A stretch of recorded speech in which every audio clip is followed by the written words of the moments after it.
All right, welcome to Tinfoil Hat live from the WiseWolf Gold and Silver Studios. Just go to samtripoli.gold and use the promo code tinfoil, and you too can get in on the precious metal game for as little as $50 a month, sent right to your door. Very excited to have our returning champion come back. She's been on multiple times, and every time is an adventure. We're very excited to have her on, and she just put out her book. Please welcome the powerful Mel K. How are you? I'm doing great. So happy to be with you. Thank you for having me back. Mel, it's always a pleasure to talk to you. It's never boring. It's always fun, and I'm so excited that you're here. Mel, for those who may not be familiar with your last couple appearances and your appearances on the Union of the Unwanted, can you tell us a little bit about yourself and where our listeners can find you? And then tell us about your book. Yes, I have a show called The Mel K Show. I have a live daily show Monday through Friday on Rumble, 12 to 1:30 Eastern on X and Rumble. And then I do interviews at themelkshow.com. I also, spent 25 years out there in LA as a writer, and I ended up coming back to New York, and then we had the lockdowns. Then I started the Mel K Show, and now I'm obsessed with figuring out exactly what happened to our country and why I don't believe that we are a sovereign nation, nor do I believe that our government has that much power. And I want people to know what happened to our country in the aftermath of World War II, because essentially everything we learned is a lie. And I lay it all out in my book with all the information. And I think people will really get a firm understanding on how we got here and maybe how we can get out of it. Mel, real quick, what is the name of your book? The link will be in the description. It's called Infiltration Instead of Invasion. America Betrayed 1944 to 1954, which is when I believe our country was fully captured and to this day is still under the control of a supranational architecture above our nation. I agree with that. So I saw you. Where did I see you? In Florida? When was the last time I saw you? I hung out with you. No, I saw you at I saw your amazing show at Mothership in Austin. Okay, I saw you in Austin. It was a great time. You and Nikki came back and hung out, and we had a great time. And I was like, hey, Mel, I got a couple jokes about you. She's like, I don't care. I'm half Catholic. And then we got into it. We got into a discussion, let me say, not into it, but we got into a discussion that yes. I felt was a really good discussion. And I think it's very important. And it's something that I've talked about for a long time, that, we got the Jew world order people out there and they're going crazy. And I go, there's levels of this shit and there's levels above that. And you and I kind of agreed on some stuff, which was, I think it's the Bank of England. And I always talk about how, it's like I always want to use the analogy of Mad Max in the Terror Dome. It's like you have that scene in the movie where Mad Max is going to fight Master Blaster. And, everyone thinks, you got Master Blaster, Blaster's America, Master is Israel. But the real power to me is Tina Turner up at the top making everybody fight. And then if you don't fight the way she wants, she shoots you with an arrow. So I thought it was a great discussion, and I thought it was really great. I'm very excited to have you on. It's very funny. Yesterday, I have a show called Doom Scrolling, and we basically watch conspiracy clips from all over the internet. And one of this guy was getting into the real power of who's in America and how it came, and he mentioned the family. And everyone says they were watching it. And no way. And then he said, the family, and my eyes just went, no. And everyone's like, he said the family. I'm like, no. Everyone's like, what's the family? And then they're writing the name. Nope, making it worse. I'm like, what are you doing? You're trying to get us canceled. We'll probably something will have this after the show. The one that got us in trouble? Yeah. So he said, rating the video. Because I don't watch the whole video. I just watch enough to make sure it's got a couple things I need in the video because I want to react to it. If I would have saw he said that, I would never put that video out. But you're very famous for those episodes. And that's where our friendship started.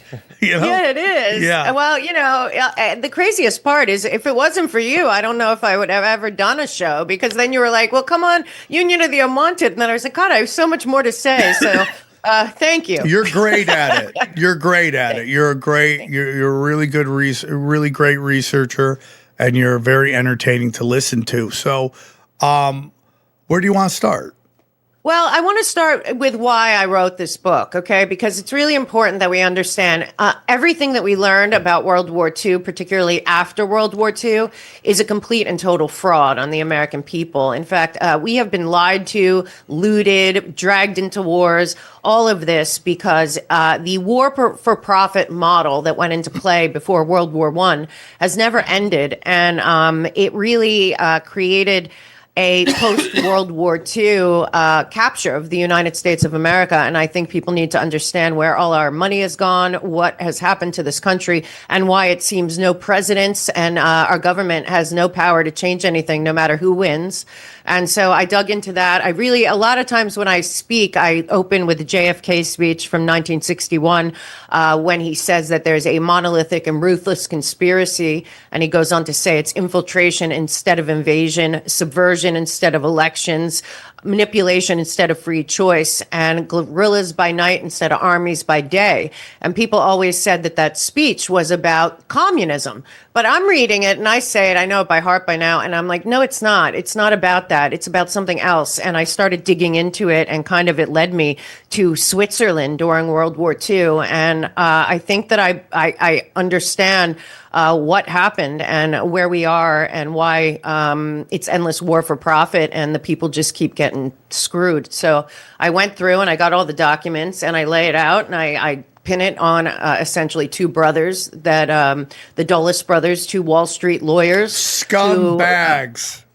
Yeah. I mean, really, people have no idea the damage these two did to our country. And worse than that, I also have gotten to a place where I don't believe the CIA ever worked for the United States of America. I think the CIA was created to protect the international banking cartel and the global public-private partnership. Their private security.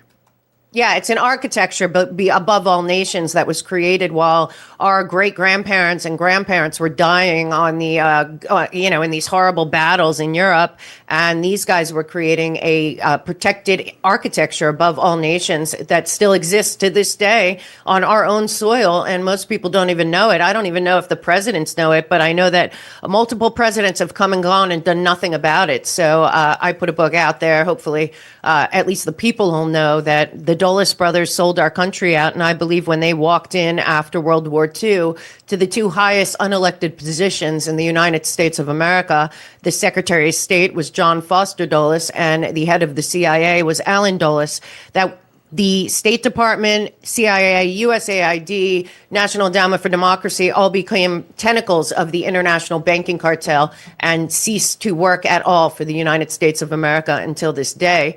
And I think people need to understand how that happened. Okay, a couple things. When I do say Bank of England, that does include Switzerland because that's where the Bank of International Settlements is. Exactly. So, yes. I watched this great video. It was basically about how George Bush, Daddy Bush, they called him Poppy Bush. No, that was his dad, but George Bush Sr., how he got in to the director of the CIA. Because he was on path to be basically in charge of our international diplomacy, and he ends up being pushed into the CIA or walking into the CIA, and it goes really far back to basically the Skull and Bones. And if you kind of study the Skull and Bones, you'll see that basically almost every major power player comes out of this small group, and which goes back even farther to who created the Ivy League schools. And those Ivy League schools were created by British opium families. Each one created their own school to, ensure that their children had a head up on everybody else. So Daddy Bush was a Skull and Bones. George Bush Sr.'s dad, Prescott, was a Skull and Bones. In that group, when they were together, was Dulles.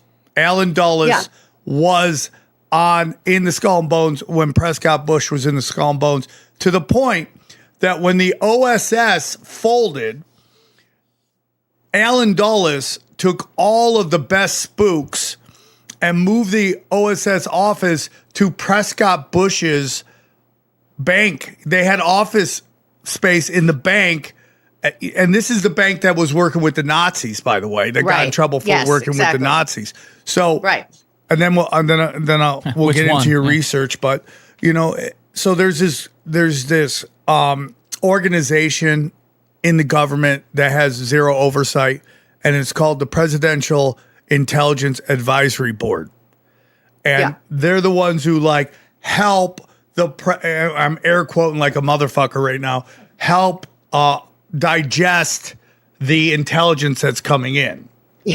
What they're really doing is telling the president what to do. That's exactly what this group does. It's crazy because Prescott Bush, I believe, was on it. One of Prescott's buddies from Skull and Bones, and then JFK's father was on this board as well. And there's crazy shit with that and all the stuff that went down. So yeah, you're 100% like, once I saw the video, I'm like, it's so deep. People don't even have a clue. They're fighting over religions. They're fighting over race, sexuality. You're so lost. You're so lost. It's just all theater of the retarded. Yeah, I mean, what you have to know is that it's all by design, and it was created. First of all, the Dulles brothers were Wall Street lawyers. You have to understand. They worked for Sullivan and Cromwell. John Foster Dulles was the main partner. Sullivan and Cromwell was on Wall Street, but they represented the international banks. So it wasn't an accident that Alan Dulles was the head of the OSS in Switzerland while the Bank of International Settlements was coming up. Now, the Bank of International Settlements, which most people don't know about, but still controls banking to this day, the Bank of International Settlements was created as a reparations bank after World War I. Yeah. But instead of reparations, they represented multinational corporations, Sullivan and Cromwell, including the Rockefeller Standard Oil and IG Farben in Germany. And IG Farben and Rockefeller Standard Oil of New Jersey went into an agreement that that John Foster Dulles drafted. And essentially, the reparations bank after World War I became the depository for rebuilding the army of Hitler in World War II all the way up. And what we should know is that IG Farben, people think they saw COVID and they think that the military-industrial complex and the pharmaceutical industry are separate. No, they were always one and the same. The pharmaceutical companies were always military companies, and they still are to this day. And essentially, many people don't know this, IG Farben had a camp at Auschwitz where they worked 100,000 people to death creating synthetic rubber for Hitler and for the war. But what was going on in Switzerland was something very different. So we were always told that Switzerland was neutral. Yeah, dude, that's my favorite thing. Yeah, you can just say you're neutral. Like, why doesn't Iran go, hey, we're neutral, dude. We're on nobody's fucking side. Like, how can Switzerland could do that? Right. Well, they weren't, because Switzerland, essentially what was going on is that not only were they rebuilding the Hitler's military, but all of the international multinational corporations of the time and all of the international banks were meeting regularly while our great-grandparents and grandparents were dying on the battlefields, creating a supranational architecture that would be above all nations, and then gave themselves immunity before the war even ended. And who was there was the head of the Reich Bank, so that's Schreff, was one of the people. Then the head of the Bank of England, who was Montague Norman at the time, the head of Chase Bank, and also the five banks of the Five Eyes nations were also there. And essentially, they were taking the money in that was being looted and laundered and stolen into the Bank of International Settlements and continuing normal business. Nothing stopped in Switzerland when it comes to international banking during the war at all. In fact, Nazi Germany made tens of billions of dollars. And what happened was they started to realize that they were going to lose, or at least Hitler was going to surrender. So all of these bankers met also with Himmler and all of the inner circle of Hitler and all of the heads of the corporations like Daimler-Benz and Krupp and the International Steel and all these companies, and then all the bankers in 1944. And they came up with a plan to launder all of the money out of Nazi Germany before Hitler surrendered through the Vatican Bank into Argentina, and much of that money into America, into subsidiaries of these German companies and front companies to plan for a World War III. So what they were saying was, let's get all the money out, we'll go underground for a while, and then we'll create the Reich again and rise. So they were willing to sacrifice Germany, but not the Nazi party. Okay. Pin that thought. You've told us so much. We have to digest just a couple bits. There's a lot going on. You brought up reparations. The Bank of International Settlements was created to deal with reparations out of Germany. That's the purpose of it. Now, if you don't know, if you listen to the show, you know what the Bank of International Settlements. If you just showed up today, let me tell you, it is the centralized bank of all the centralized banks. This is headquarters for the centralized bank. What I just found out just a short time ago, like a couple months ago, is that it's also a sovereign nation, meaning that it's, sovereign territory, meaning it is in Switzerland, but it is not part of Switzerland. It does not follow any rules of Switzerland. It does not pay taxes of Switzerland. And we see this in a couple other places. We see this in the City of London, the Vatican. And this is the craziest thing. The District of Columbia, okay? And everyone's, we're going to make it a state. You're never going to make it a state as long as you have the international banking cabal. DC will never be a state, which is super crazy, because if you understand that the reason you pay taxes in America is because you're a U.S. citizen, but you don't really know what that means. What that actually means is that you are a resident of the District of Columbia. It's funny you say that, because the people in District of Columbia have their whole line about wanting to be a state is taxation without representation. That's kind of the line in DC. Yeah, because the guy that works at fucking Jamba Juice doesn't understand what the fuck's going on, and that they're actually not a part of the United States. They're actually part of the global cabal. And so you have to pay taxes because you are a citizen of the District of Columbia. That's how they sold it when they brought tax. They go, listen, we're not going to tax everybody. We're just going to tax the people in D.C., okay? And everyone's like, oh, that's cool. But they don't realize through backdoor deals and shadiness and a bill that is 1,000 pages that you have 2 hours to read, that in that's the best, isn't it? Oh. In that is, you are now a resident of the District of Columbia. That's the only, there's like the island of Samoa. There's like only a couple territories that legally have to pay taxes to the United States government. And one of them is the District of Columbia. So if you live in Washington State, you are a resident of the District of Columbia, which is a sovereign territory. I just found out that Lake Havasu, I guess, is a sovereign territory because weird shit goes on down there. The one in Arizona? Yeah. That's its own territory because that's where some shady shit goes down. Shit. Right? It's so dark. It's like, keep fighting over race, everybody. Because that fucking that's matters. all by design. Yeah. No, that's all a fraud. And even bigger than that, you should know that they came up with the international banking system at Bretton Woods, New Hampshire, during the war, right after D-Day, before the end of the war, and they created the IMF and the World Bank to be right underneath the Bank of International Settlements. And then right away, these Wall Street lawyers, they created something called the International Organization Immunity Act of 1945, which protects the Bank of International Settlements and the IMF and the World Bank and 63 other banks. All of them have full and total immunity from search and seizure, from audit, from investigation, from legal action to this day. That is still in place. And then they extended that to the United Nations, UNESCO, World Health Organization, and 76 other United Nations attached organizations, and all of them are still protected to this day from any kind of investigation, any kind of audit, any kind of legal action, taxes. They don't pay taxes.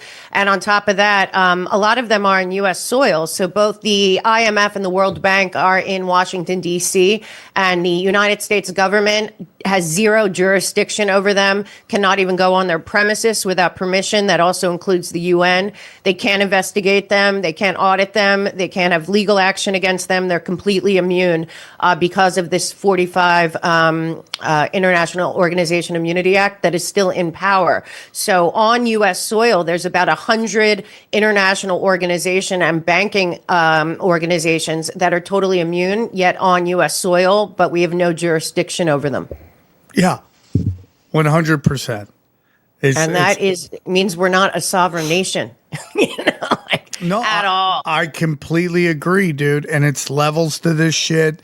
They want you mad at this group and that group, but that's low-hanging fruit. Because at the end, at the top is all Babylonian sorcery, dude. It's all Babylon. You're battling sorcery. That's what you're doing. And the sorcery comes in different forms. Freemason, Jesuit, Cabal. It's all fucking sorcery, dude.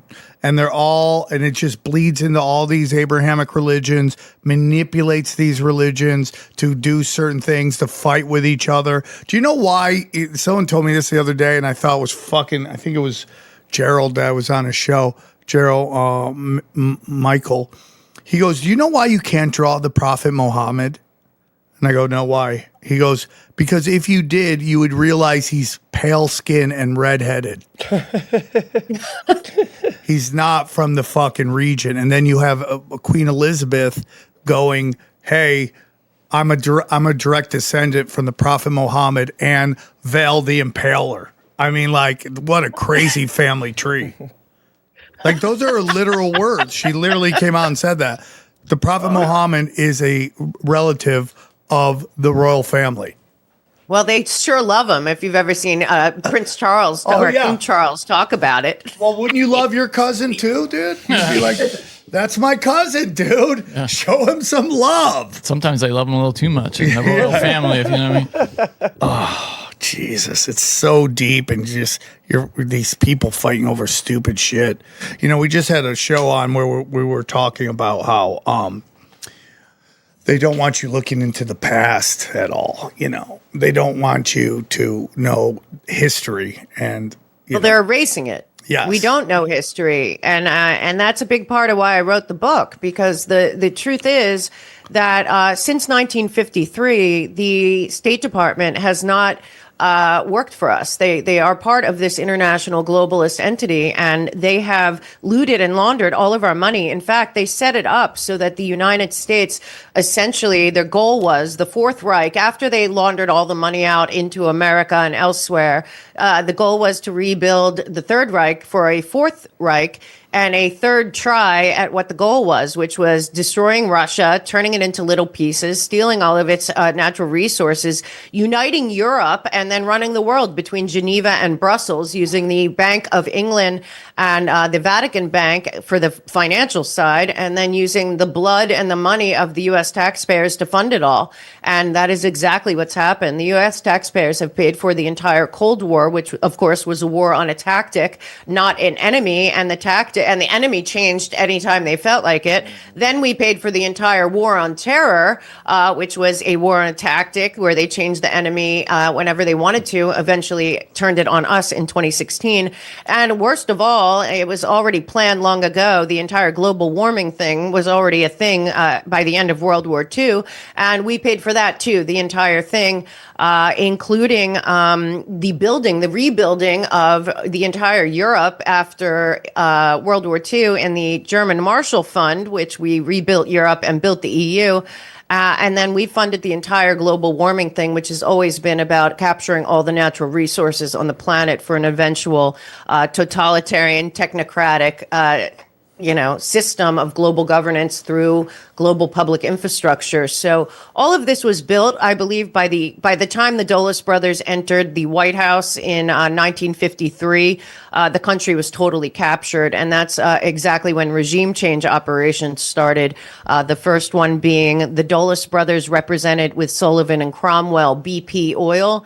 And Iran in 1953 was going to nationalize their oil, and BP didn't want that. So America went in save democracy in Iran and overthrew Iran for the client of the Dulles brothers, BP Oil. And then the next year they went and same thing happened in Guatemala. A client of Sullivan and Cromwell, United Fruit, was in Guatemala. Guatemala wanted to change their farming rules, and United Fruit did not want that. And in fact, Alan Dulles was on the board of United Fruit, and that was the second.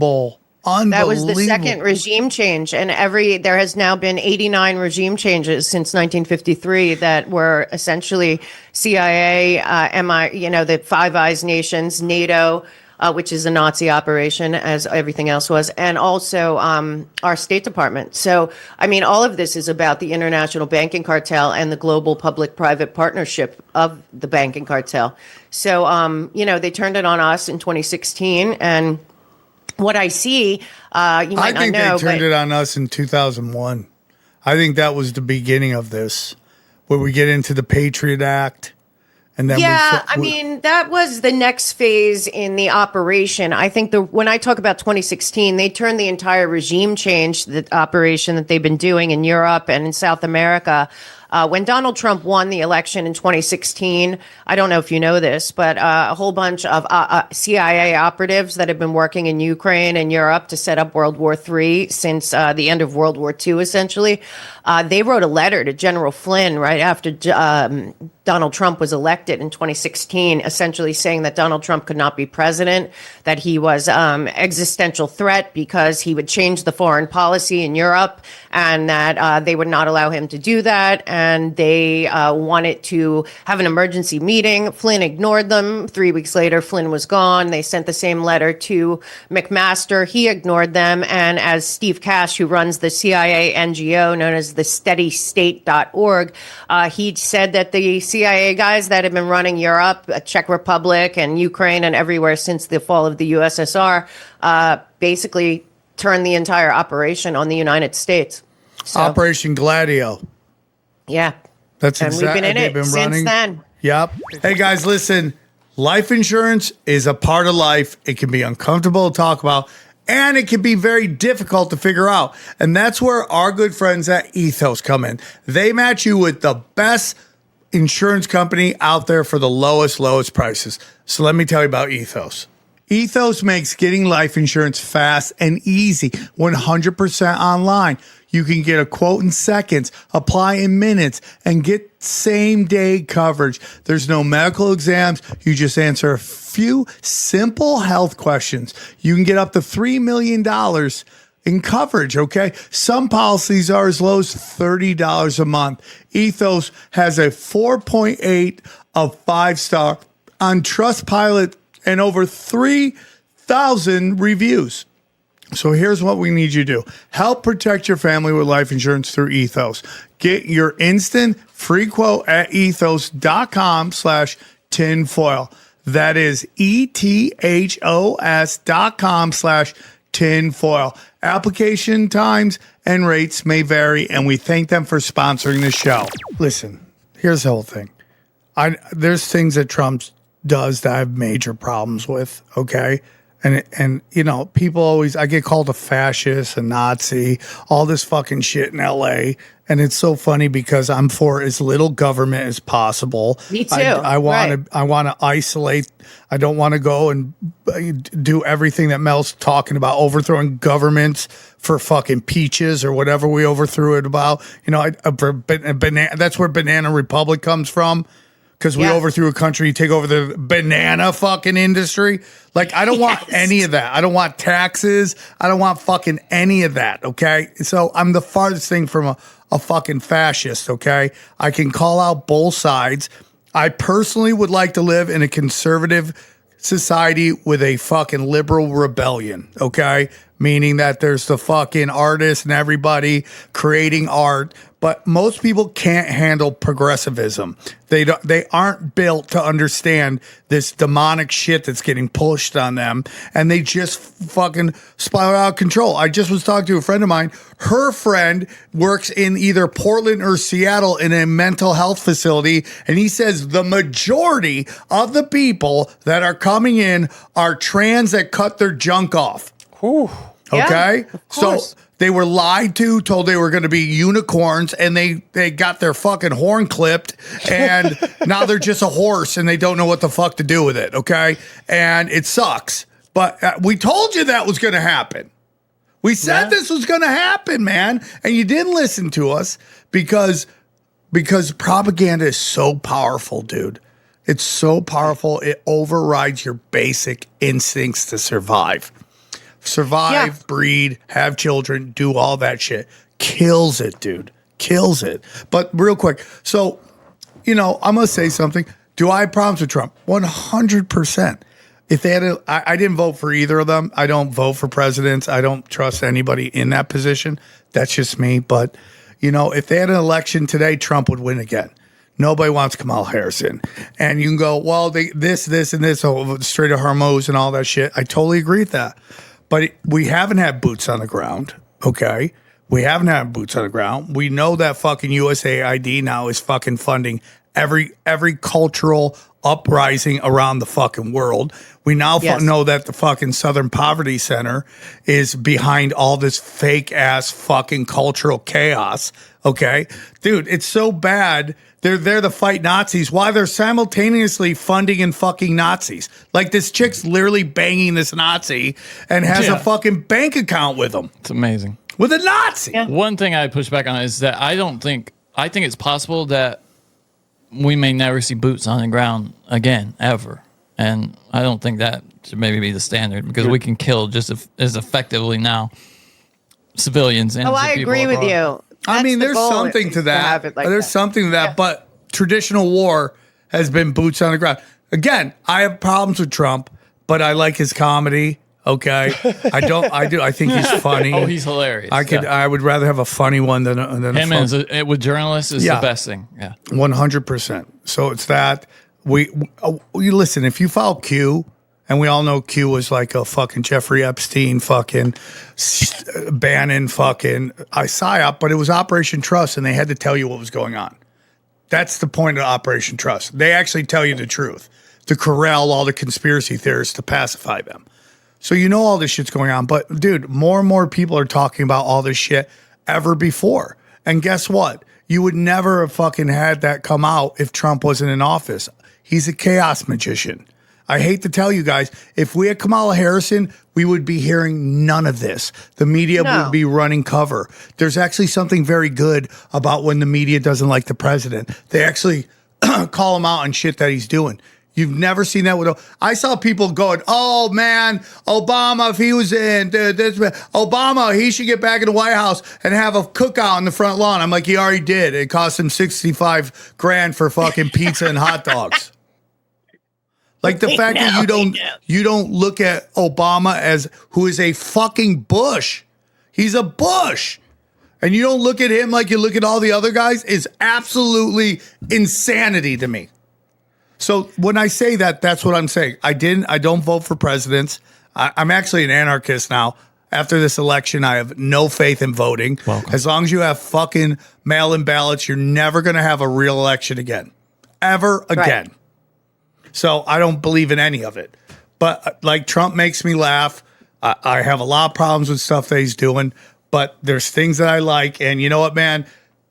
We're talking a lot with the left is actually talking about Epstein. They never I love the left. They're like, oh my God, these bunch of pedos. You mean like the Democrats that kicked this whole shit off fucking 8 years ago before you got told by the media that this is something? Like we've been talking about Hillary and Obama and fucking the Clintons and all this shit forever. They coined this phrase they use a lot now on the left. The Epstein class is what they want to apply it to wealth also. So they call it the Epstein class. It's kind of it's really a brilliant propaganda move to call it that because it kind of gets our people into the but Johnny, class warfare. There's this really great video out there. If you guys ever get a chance to watch it, I did a premium content view of it, and it's called Epstein and Occult Magic. Occult. Oh no, I haven't. Yeah, it's really good. But the best part of it is that there have been Epsteins through history. Yeah. Like in the 1300s, the 1500s, the 1600s, and it's the same exact play. Person gets busted. They find out what they're doing to kids.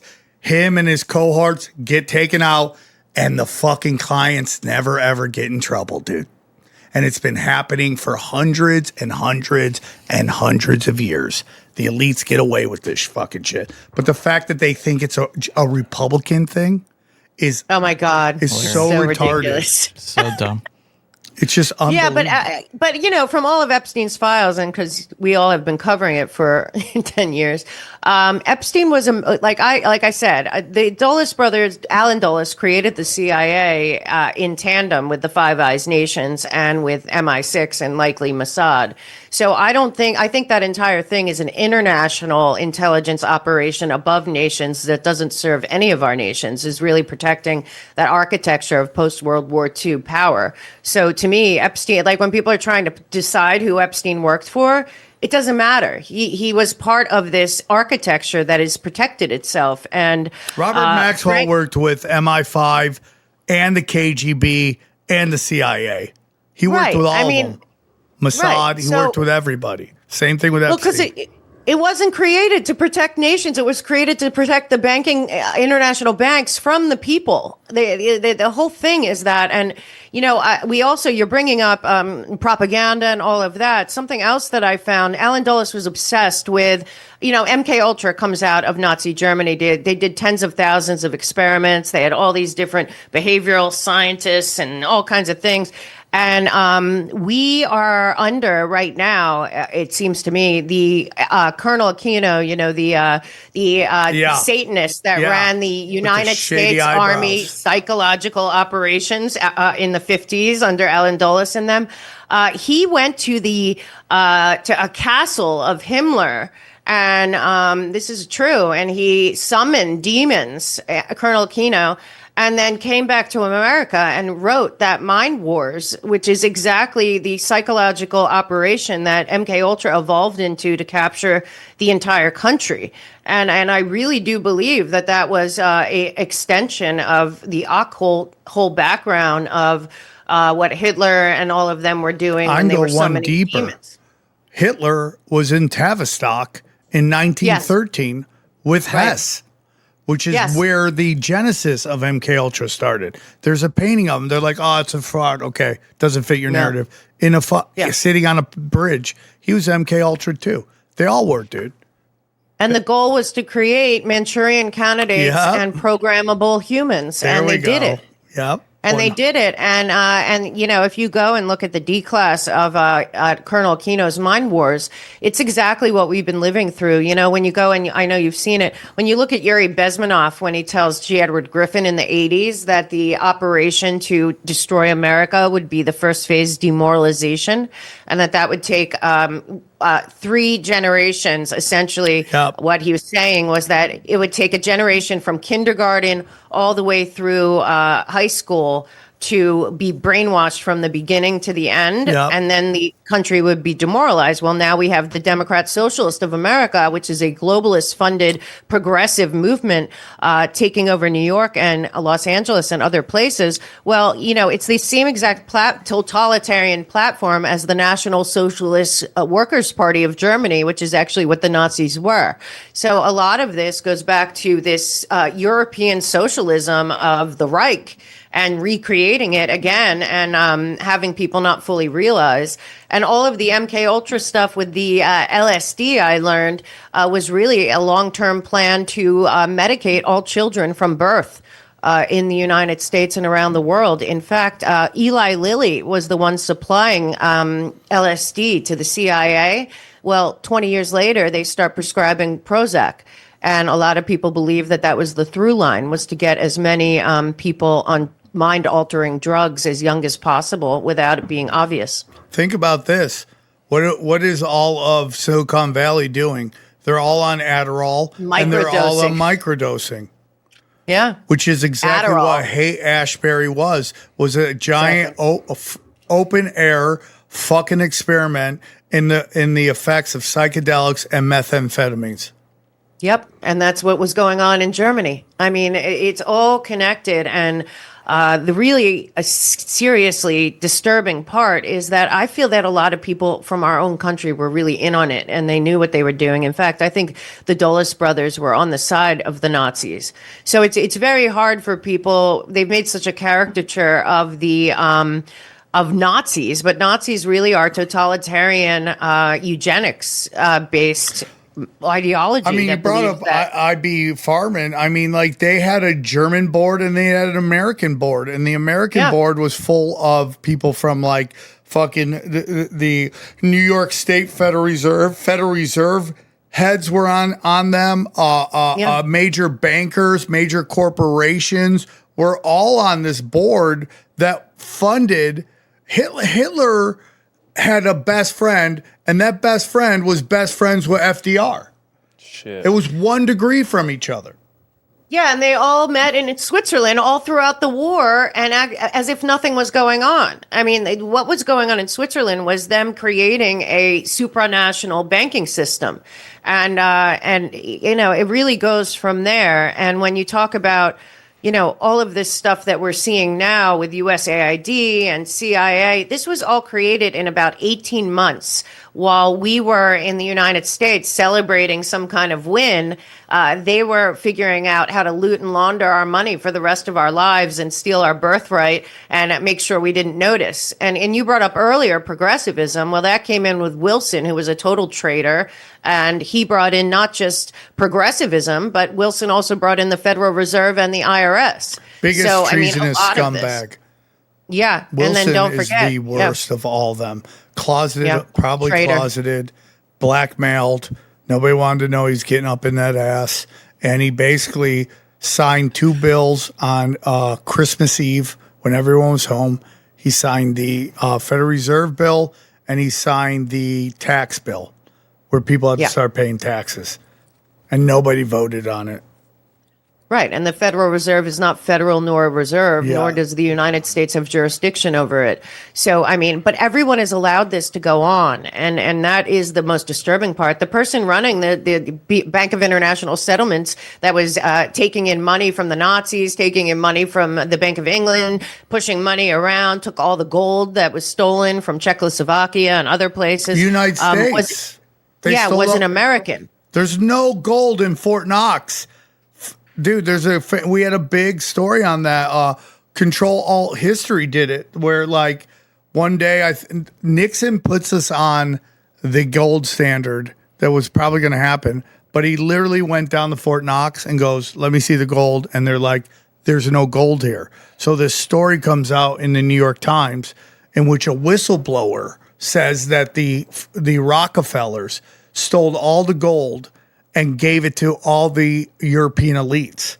The next day, it comes out the whistleblower is the Rockefeller secretary.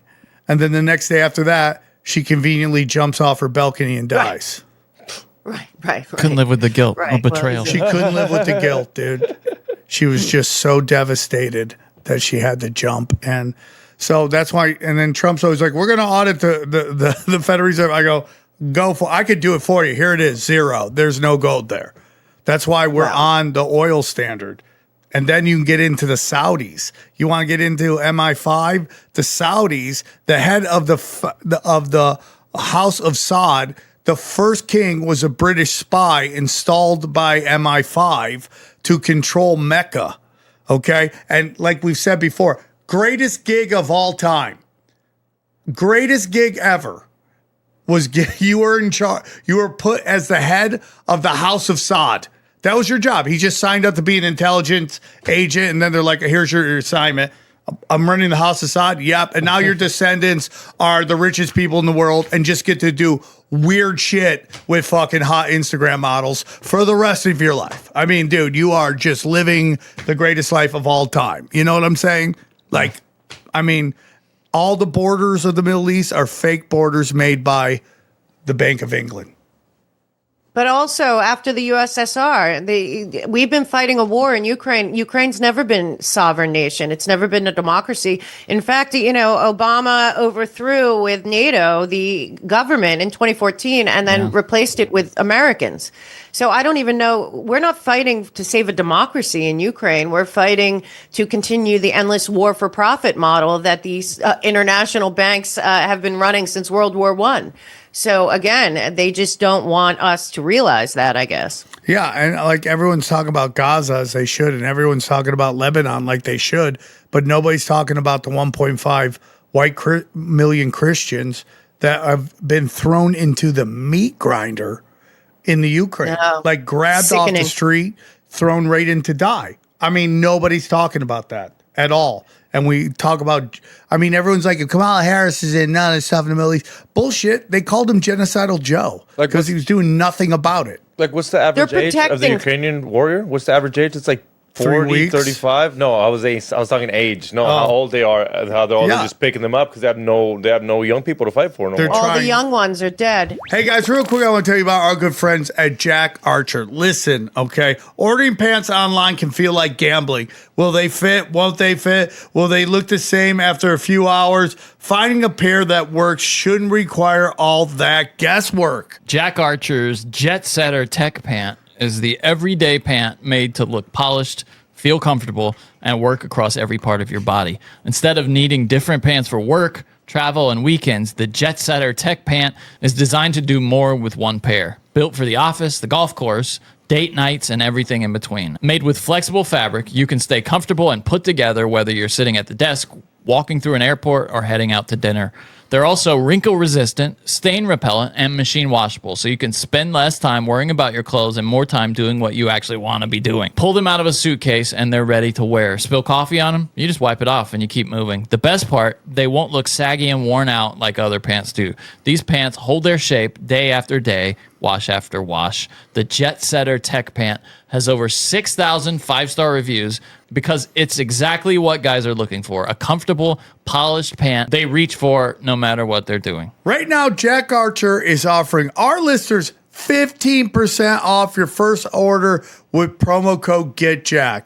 Go to jackarcher.com, use the promo code GetJack for 15% off your first order and see why thousands of people have given the Jet Setter Tech Pants 5 stars. That's jackarcher.com, promo code GetJack for 15% off your first order. I love this idea, and I hope you do too. Yeah, and this is all the CIA has been running. Victoria Nuland said it in front of Congress in 2015 that essentially the CIA took over the banks, the government, the police, the courts in 2014 when John McCain and Lindsey Graham and all of them were there cheering on the overthrow of a duly elected president in Ukraine. And you know why they overthrew him? Because he, the president that really won in 2014, he didn't want to join the EU and he didn't want to be in NATO. He wanted to reunite with Russia and the motherland, and they weren't going to let that happen, particularly USAID and the CIA. And that's really what I think the entire war in Ukraine is a cover up, because going back to the period I'm talking about, the SS was really based in Ukraine. The worst of the worst of the SS was out of Ukraine. And Alan Dulles made sure that no Ukrainians were held accountable in Nuremberg. And then at the same time, I don't know if you know this, Alan Dulles was very close with the head of Hitler's intelligence operations, Gehlen, and he put Gehlen, when we supposedly won, in charge of West Germany. That was Hitler's head of intelligence, and then swallowed almost all of Hitler's highest level intelligence agents into the CIA. So everything that was going on in Europe, including the building of the EU, the starting of the World Economic Forum, the setting up since the 90s of Ukraine to be the hub for World War III, has been going on since the 40s. And that's why this whole model of what they were doing, that's why the CIA freaked out when Donald Trump won, because they had already been planning, I believe, World War III to kick off underneath Hillary Clinton. And then the solution to World War III was Agenda 2030 and global governance and the end of nation states. So I think there's everything that's going on in Ukraine is really about covering up decades of manipulation. And don't forget, George Soros Open Society went into a agreement with USAID in 1991. And then in 1993, George Soros put out his NATO World Order document. And this is after, Gorbachev and Reagan, in ending the USSR, agreed to end NATO. So everything that's happened is really, with NATO also being a Nazi creation, everything that's happened with NATO is to continue the war for profit model. They keep creating issues. Operation Gladio. That's what NATO is. And the first one, when after George Soros, he really had a lot to do with Bill Clinton getting to the presidency, and a lot of people don't know that. But he had already been infiltrating everywhere in the EU area, like for eventually the EU. But his document that he wrote was essentially followed, and the first bombing that Clinton did to restart NATO was of Yugoslavia, and accidentally they hit the Chinese embassy in Yugoslavia, and to apologize, they offered them to enter the World Trade Organization. And then that's when they started liquidating all of the manufacturing in America, because George Soros is part of the international banking cartel. So, I mean, it goes even crazier. So the U.S. military would make deals with countries that if they allowed them to put bases in their country, they could do free trade with America. They could send their goods there, and they could tariff any goods coming out of America. I mean, So then think about that. There's no jobs anywhere. Where are you going to work? Oh, there's military jobs. You could join the military. There's work there. Come join us. There's no work anywhere else. It's why when people go off on Islamic jihadists, and you could hate these guys, I fucking get it. They're all proxy armies, and their economies are fucked. There's no other jobs. There's no other jobs in these shithole but joining a fucking proxy army. There's no other jobs. There's zero. There's no manufacturing anywhere. There's no fucking, everything's been bombed the fuck. Where are you going to go? That's exactly what they're doing to America. Get rid of all the jobs. Only thing left is to join the military. Well, not for much longer. And, the real issue right now is that we are in a captured color revolution in America, 100%. And everything that is going on is to destroy us from within. And it's sadly, it looks like it's gaining traction if you look at New York, because you might not know this. Most of Obama's history is hidden, but his father, Obama, was brought over to America from Kenya in something called the Kennedy airdrop. This was a CIA operation to go get people in Kenya and Uganda and to bring them here and train them in the CIA to then do soft power in their countries. Well, Mamdani's father also came over on the same Kennedy airdrop as Obama's father in that CIA program. Yes, true story. Oh my God, the Democrats are all fucking Kennedy airlift. They're the CIA. And then you look at a lot of people don't know, Obama also, his mom was USAID, and then his second father, Soturo, was a Bush person, but he went back to Indonesia during a color revolution. And Obama went and lived there with his mom, who worked for USAID and was teaching English there. She was also MK Ultra sex kitten. Yeah, I think so too. Pimped out by her father.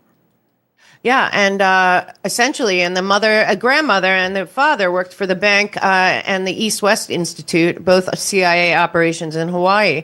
So, I mean, the goal was to create Manchurian candidates. So, essentially that worked 100%, dude.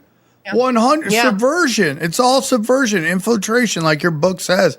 100%. And like a lot of people don't know, so there's this famous 60 Minutes piece back when 60 Minutes did great work, and they interviewed this Boston lawyer. Oh, so it's really old then, dude. It's grainy as shit, and it's like, and this guy is like, I think he's still alive. I should get him on the show.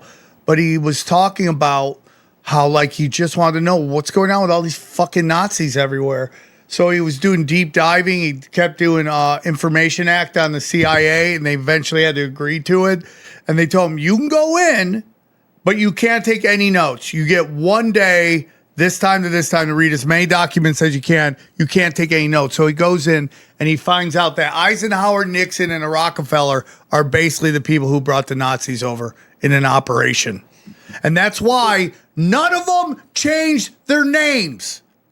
You're not hiding. You crip walked over here.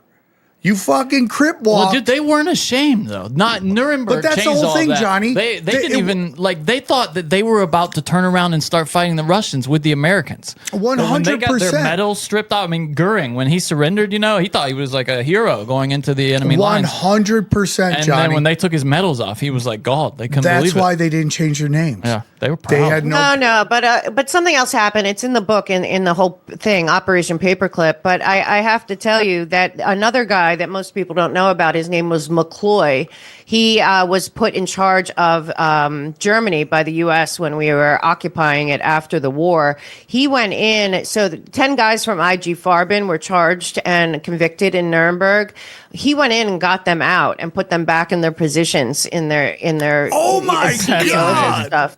Yeah, and then and it gets much worse. That's and at the same time, Alan Dulles is taking the highest level Nazi intelligence officers and swallowing them into the CIA, bringing many of them here.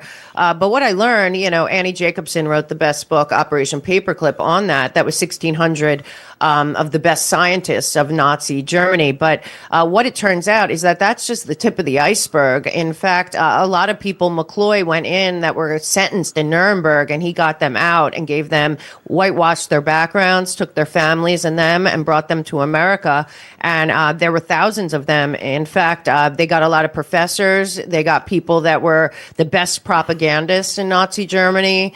It looks like thousands of people because when Milei won in Argentina, Chuck Grassley contacted him and asked him to look into the files that Perón had hidden of the Nazis that went through Argentina, and also to look into the Swiss bank. So UBS bought Credit Suisse, and it was really all of the banks there. So right now in Switzerland at UBS, there is a Grassley-Milei joint investigation trying to find all of the rat lines of money that left Nazi Germany that I talk about in my book and went through the Vatican Bank and the Bank of England into Argentina through Perón and then into our country.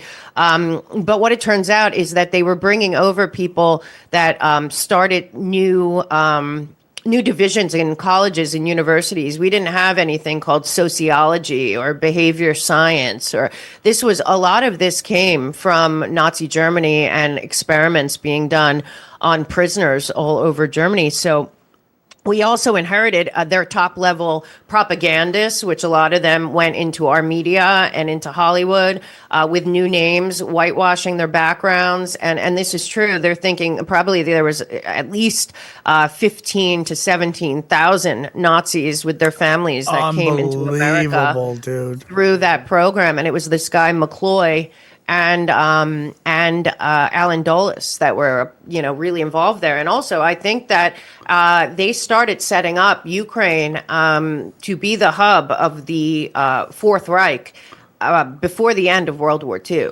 I mean, that whole story about the Red House papers, people can look it up. It's crazy. But they believed that they could let Germany fall, but that the Reich would rise again. And right now, if you look at the EU, I don't know how to say anything other than it looks like a Reich. And we have to keep saying Nazis are not caricatures. They're totalitarians that believe in eugenics and that there's a superior race of people that should rule over everyone, and no dissent and all of that. It's an ideology, but we've made it such a joke that you can call anyone a Nazi. But it is somebody who does not believe that there is free will or that people can make their own choices. There's no liberty. There's no free speech. There's no anything. It is complete and total control by the state.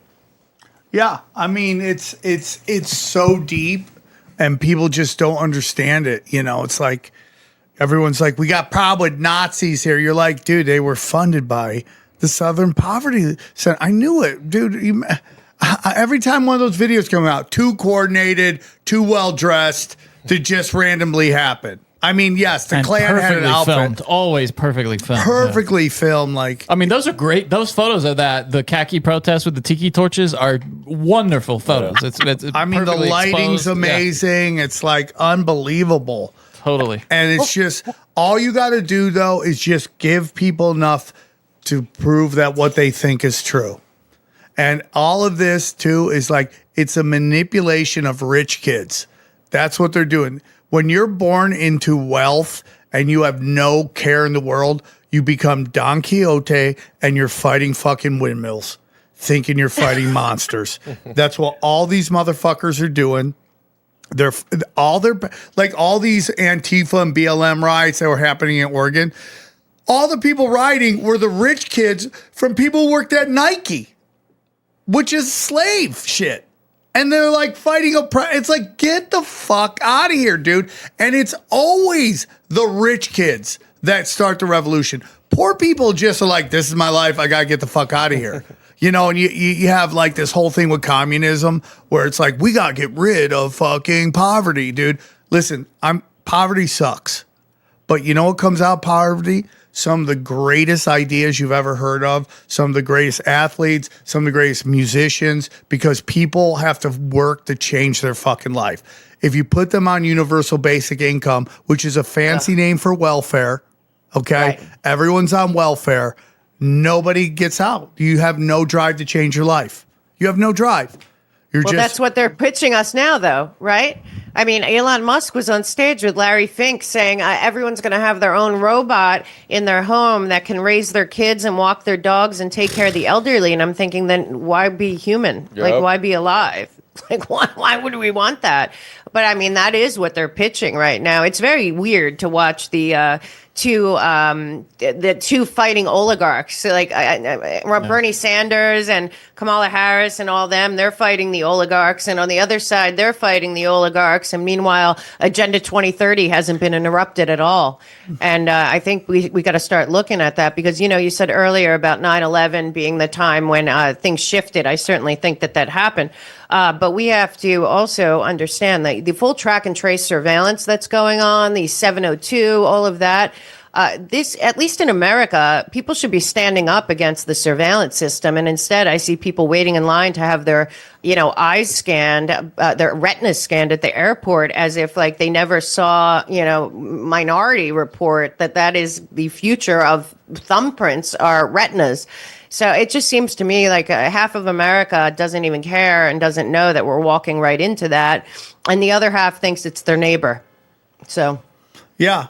Well, I mean, as long as you have fat homeless people with iPhones, good luck getting anyone to revolt. As long as you keep feeding them fucking pornography and sports and drugs, it's like they're just never gonna. I mean, like look at what's happening all over the world. There are revolutions happening everywhere. Nothing in America, and you have these fucking Antifa people going after ICE, and I have a lot of problems with ICE. I could sit here and tell you that they're using a sledgehammer for something that needs a scalpel. But, you're more mad at ICE than you are at the Somalians stealing all your money. Like, the people who want to raise taxes on everything fucking don't care that there's billions of dollars of tax fraud going on, which is why Kamala Harris picked Tim Walz, because she could get him $1 billion for her fucking basically paying to fill arenas to give the illusion that she had a groundswell of following. That's all, dude. They did all the geo tracking on it. It was all the same people in every fucking arena. It was just the Grateful Dead. Yeah, just moving around, following them around to different fucking shows. What do you make of them not putting any attention on the Tulsi Gabbard releases that came out about Anthony Fauci and the CIA and all of that? I mean, I fully believe that the pandemic was planned, that it was released on purpose, but it also looks like it's a CIA international operation as well. And she put out all these documents, and apparently Anthony Fauci has an auto pen pardon from 2014 to now, and it looks like nothing's going to happen. But it does look like it was released. I mean, they can say it was an accidental leak, but the more that's coming out, it looks like the pandemic was put on upon us, and nobody's going to be held accountable for it.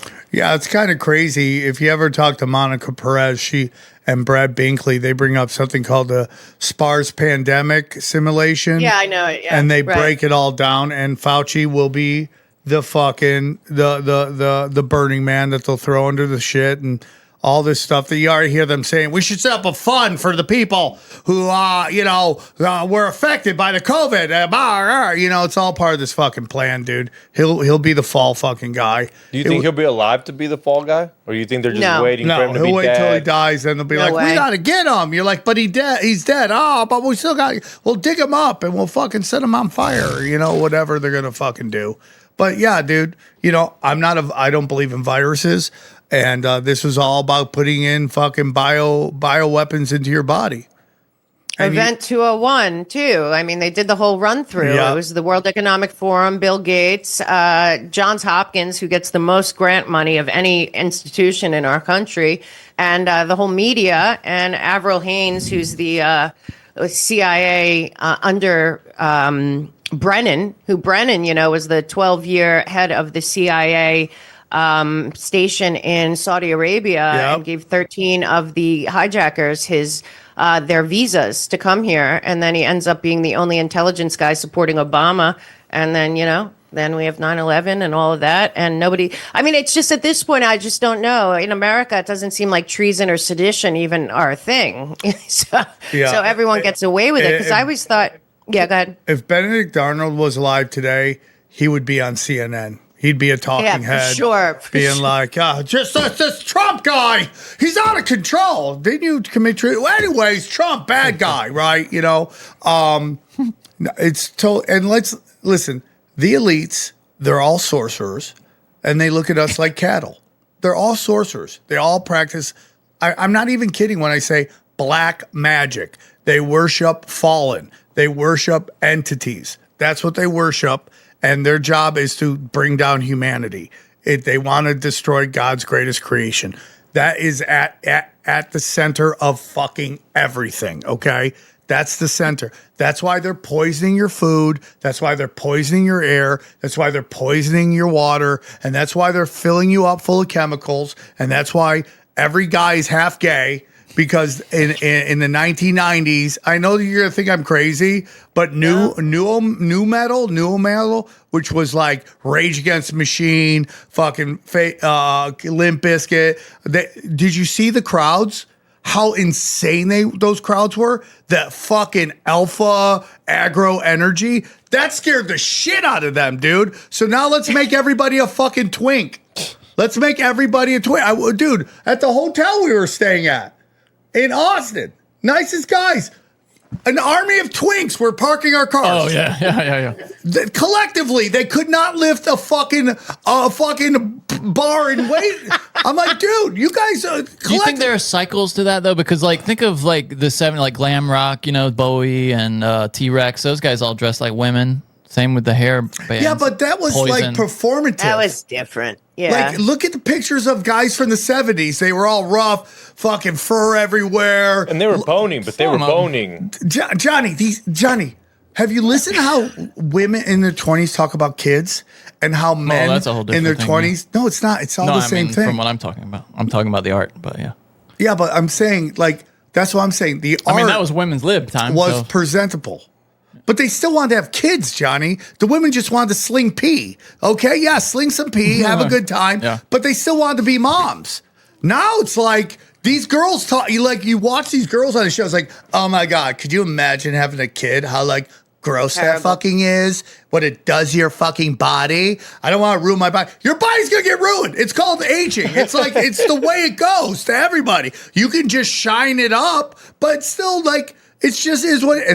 Dude, so I'm on stage at shows. I go, are you looking at a young guy? I go, hey, you trying to get laid? Nope. I'm like, what?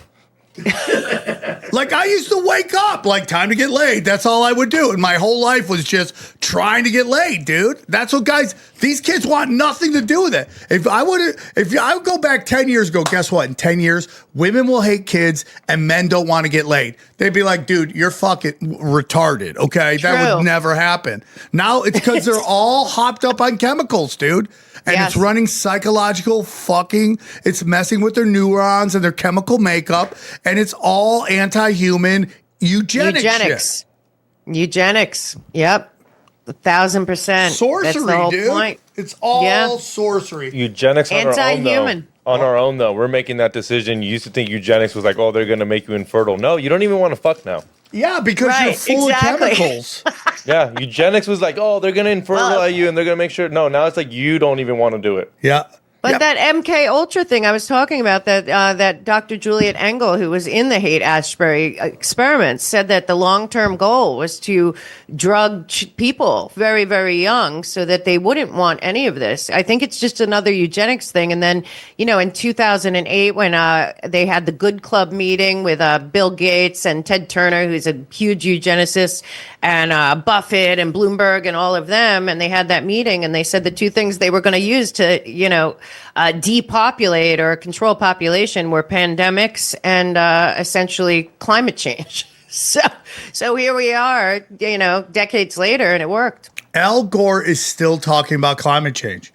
And people are cheering him on. Yeah. It's so funny. It's just watches. Weren't we supposed to be underwater by now? Yeah, we're supposed to be all wearing scuba gear all the time because the ice caps melted.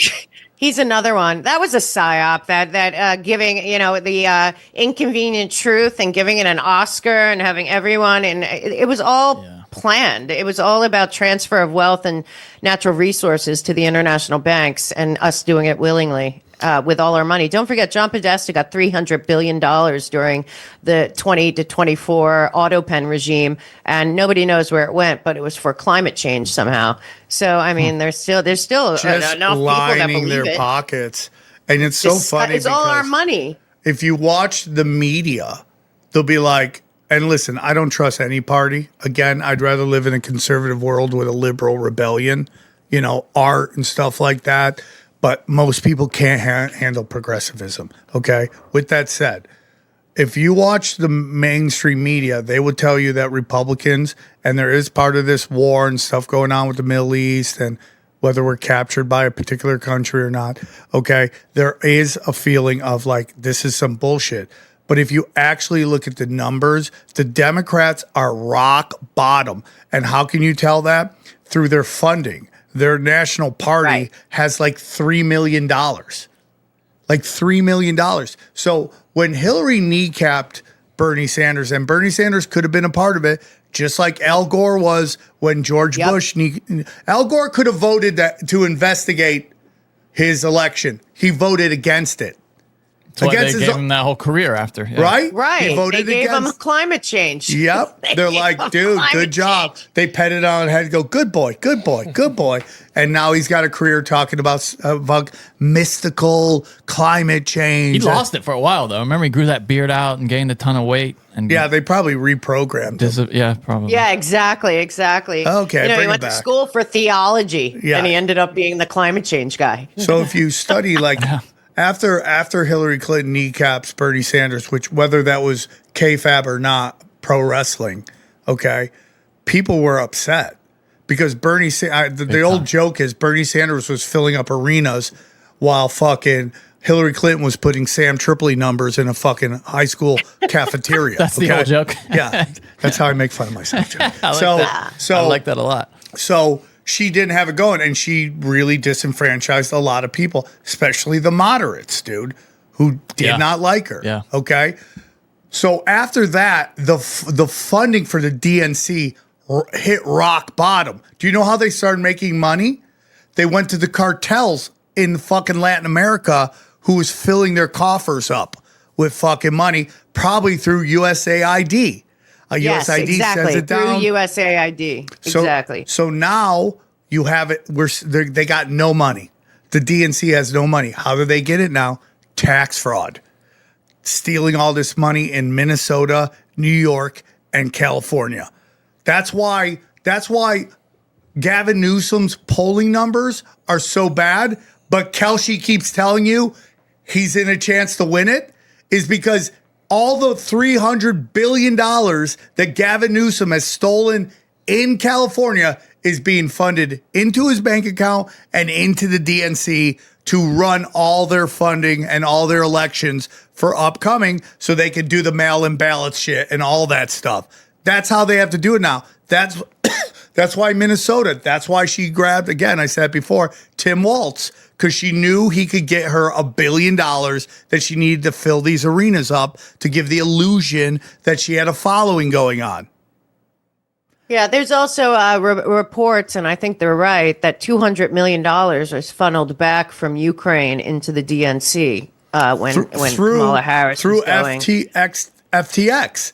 So what would happen was they sent all this money to FTX, all right? Then FTX they sent all this money to the Ukraine, and the Ukraine would buy FTX coins, and then FTX would give that money to all the DNC and like one Republican. Right?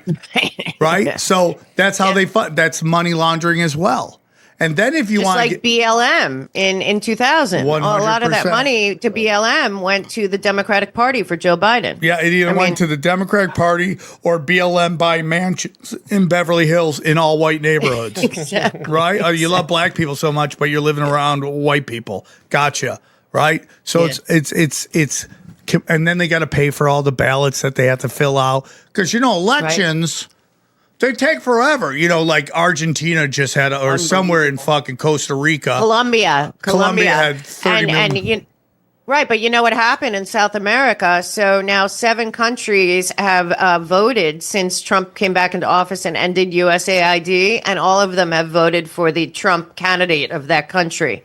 Because USAID was really running those elections. They've been running elections all over the world for decades. 100%.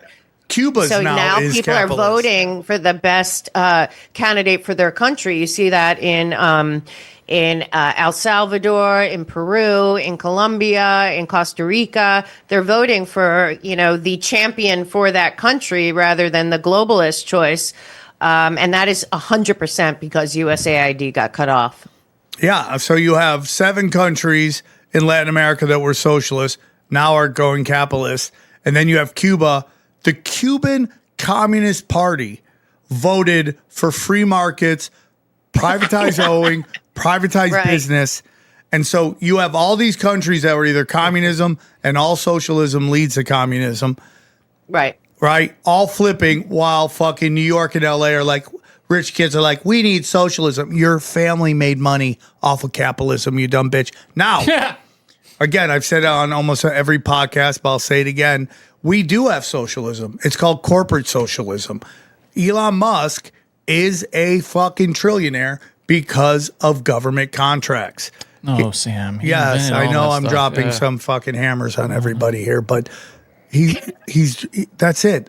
It's like they're getting contracts that you and I don't have a chance to bid on. Yeah.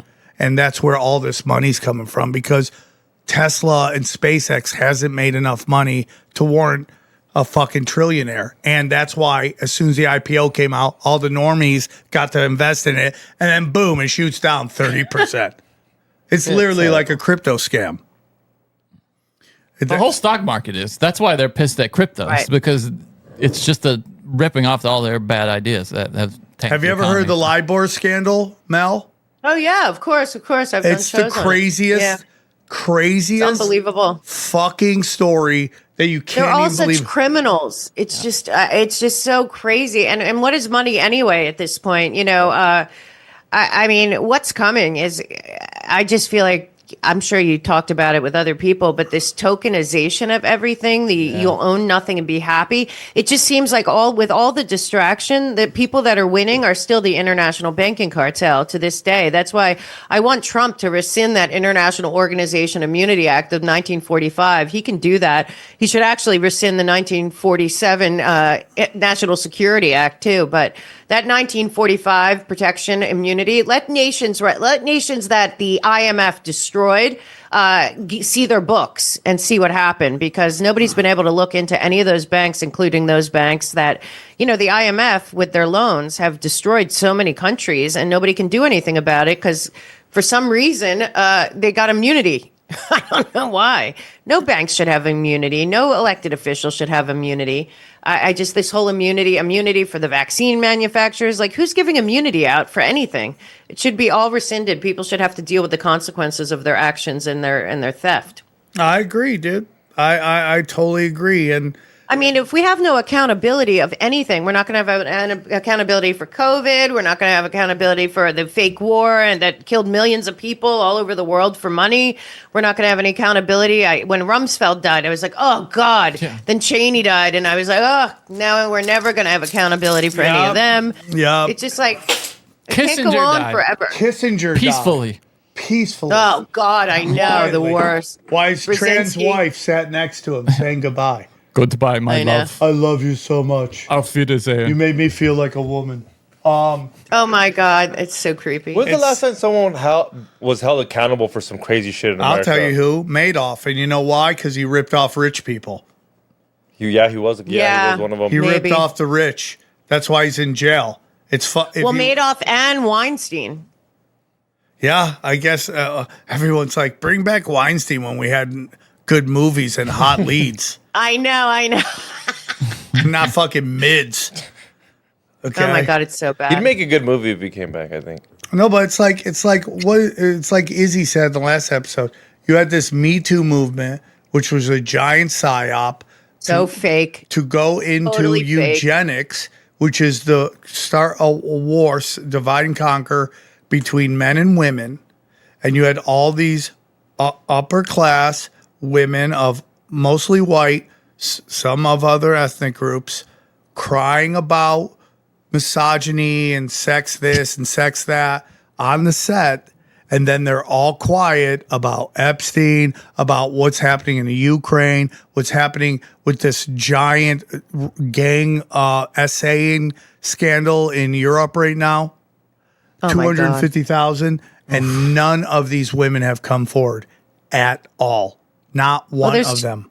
There's 250,000 missing unaccompanied minors in New York. I mean, in America right now that are being sex trafficked or worse or mind controlled. But I mean, that's a real number. They're missing all those children in America that were let in through the border. And the craziest part is the guy who's responsible for it is leading in the governor's race in California.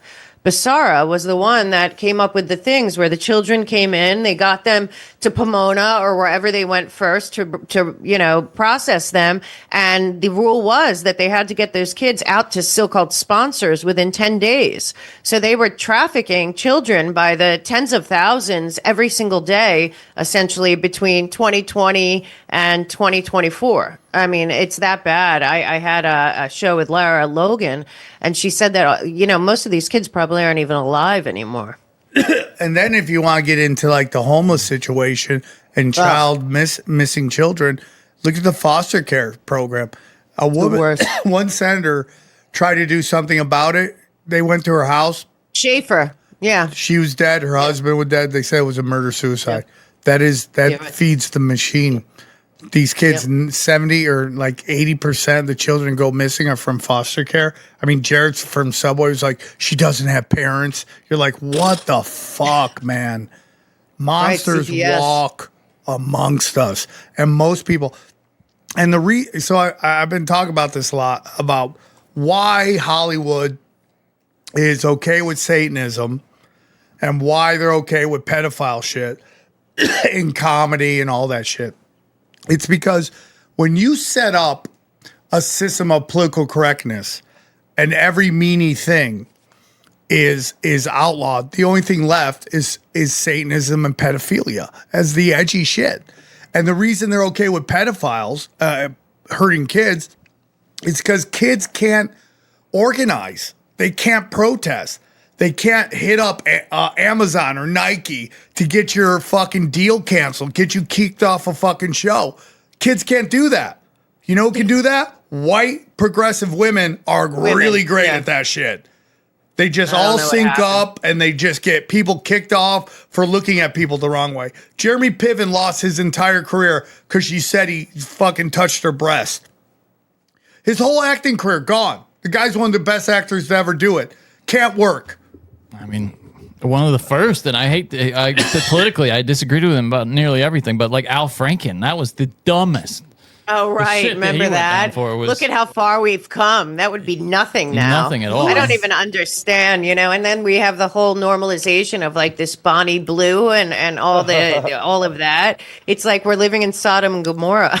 I don't even know what to do. We literally are living in Sodom. They want to have a fucking gay festival at the fucking Dead Sea.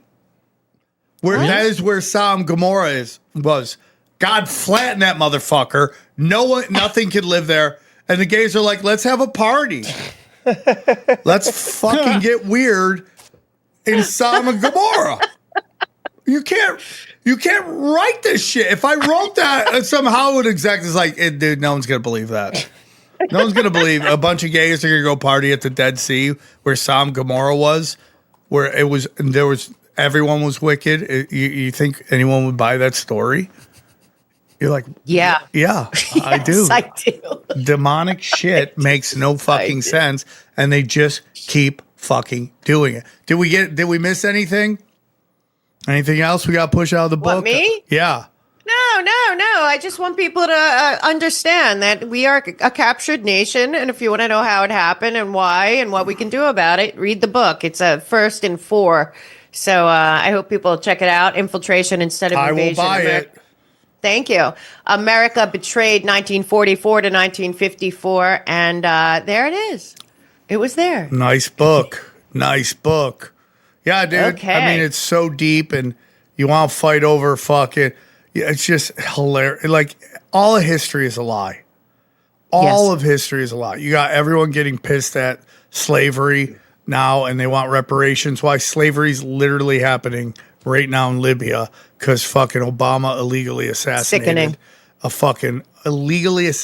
a leader, which destabilized it. And now Africans are being sold by fucking Muslims in open air slave trades. Like that means like if you went down to the Grove over here, you could buy a slave. And then to make it even crazier, dude, all the black comics are doing jokes about buying slaves. I mean, just think about how crazy that fucking is. Like, how captured are you? That your whole thing is about oppression, and then you make jokes about people who are literally oppressed. Not generations ago, and you're trying to get a grift. And God bless. I heard one guy, if you did it in today's, with inflation, we're owed $500 million each. I'm like, shoot for the stars, guy. At this point, shoot high so they come low, dude. They'll be like, we can't give you $500. How about 20 mil? Okay, I'll take it. You know what I'm saying? It's like, it's just absolutely ridiculous, dude. It's a clown world. We are a nation of retards fucking governed by psychopaths. That should be the name of your book. Nation Pretty of much. Retards. Next one. All right, Mel. One more time. Tell them where they can find you and anything else you want. Okay. TheMelKShow.com. I put all of the documents that are in the book are on that website. They're all real. It is Infiltration instead of Invasion. America betrayed 1944 to 1954, how our country was captured. And The Mel K Show is on every day, Monday through Friday, 12 to 1:30 Eastern on X and Rumble Live. And then weekends we do interviews. And Substack, The Mel K Show. Mel, you're crushing it. It's always a pleasure to talk to you. You're one of my favorites. Love you guys. Love you too. Thank you. All right, let's break down the episode. What'd you guys think of the lovely, the talented Mel K? Bye, bye, bye, bye. She's great. She's great. I created a monster, and nobody wants to admit she's no more. You know what I'm saying? Like, she's writing books, Substacks, daily show. I love that everyone I help ends up doing better than me. It's like unbelievable. Why can't I help myself? You're amazing. Like, it's that one. It's like that one movie, Good Luck Chuck or whatever. Like they get married after you date them, type of thing. Like you work with them and they blow up. It's so funny. A buddy of mine wanted to pitched that movie, and the person was like, "That's the dumbest story I've ever heard in my life." Next thing you know, someone's making a movie about it. Oh, that's funny. See, when I was a young man, I always considered. When I was a young man, I dated a man. 2 women that became lesbians after, and I always just considered myself the training wheels for lesbianism.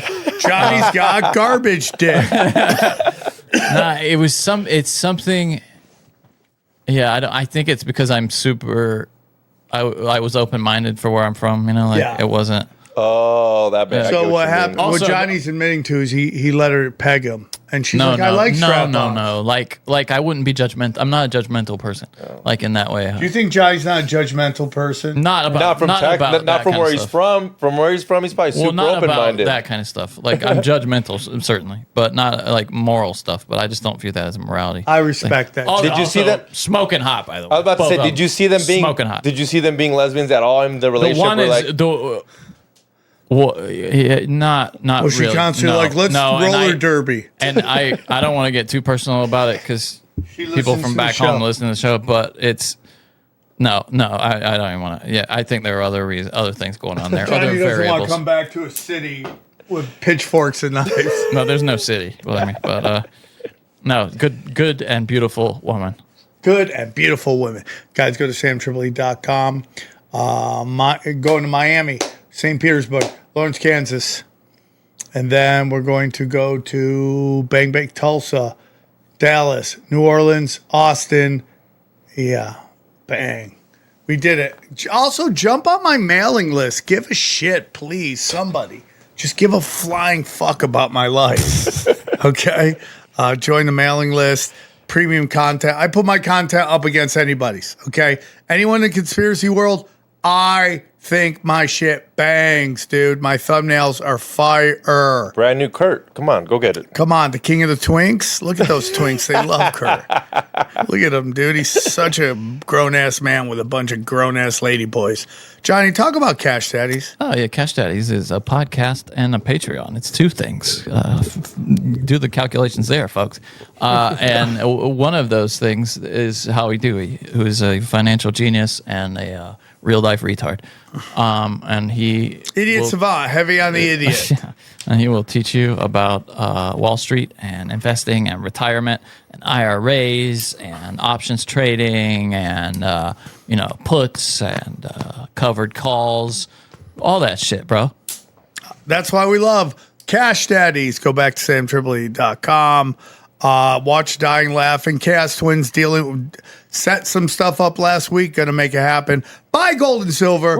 T-shirts. By the time you watch this, will be new T-shirts up. Hopefully.